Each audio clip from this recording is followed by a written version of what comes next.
ये नाना प्रकार के चार्जेस जो आज मैं सदन में लाया हूं, ये माननीय वित्त मंत्री जी तक पहुंचे ताकि देश के आम आदमी की जो जेब बैंकिंग सिस्टम काट रहा है, ये उसे पता लगे, ग्राहक को भी और माननीय वित्त मंत्री जी को भी। पहला, मिनिमम बैलेंस पेनल्टी। यदि आप न्यूनतम बैलेंस नहीं रखते हैं तो 100 से 600 रुपए प्रति माह बैंक आपका काट लेता है। इस चार्ज को लगाने के बाद बैंकों ने वित्तीय वर्ष 22-23 में 3500 करोड़ रुपए मिनिमम बैलेंस पेनल्टी के नाम से लोगों से वसूले हैं मैडम।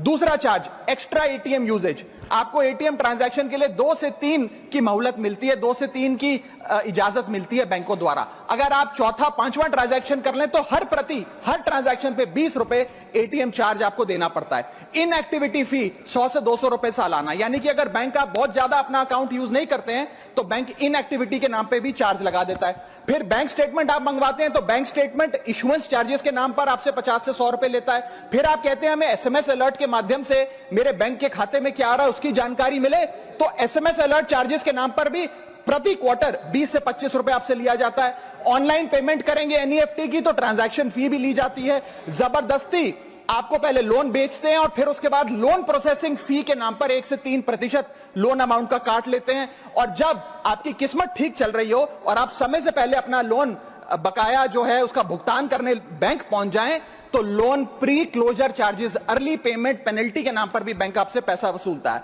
साधारण सा सिग्नेचर बदलवाना हो, नॉमिनी की डिटेल्स बदलवानी हो, उस चेंज पर भी 200 रुपए प्रति ट्रांजैक्शन के नाम पे बैंक आपसे पैसा वसूलता है। और डिमांड ड्राफ्ट पे ऑर्डर बनाने जाएं तो 100 से 200 रुपए प्रति डिमांड ड्राफ्ट आपसे पैसा वसूलता ही वसूलता है। यानी कि कस्टमर्स की जेब काटी जा रही है और कस्टमर्स को पता भी नहीं लगता कि कितना पैसा बैंक इन नाना प्रकार के चार्जेस के चलते आम आदमी से वसूल रहा है।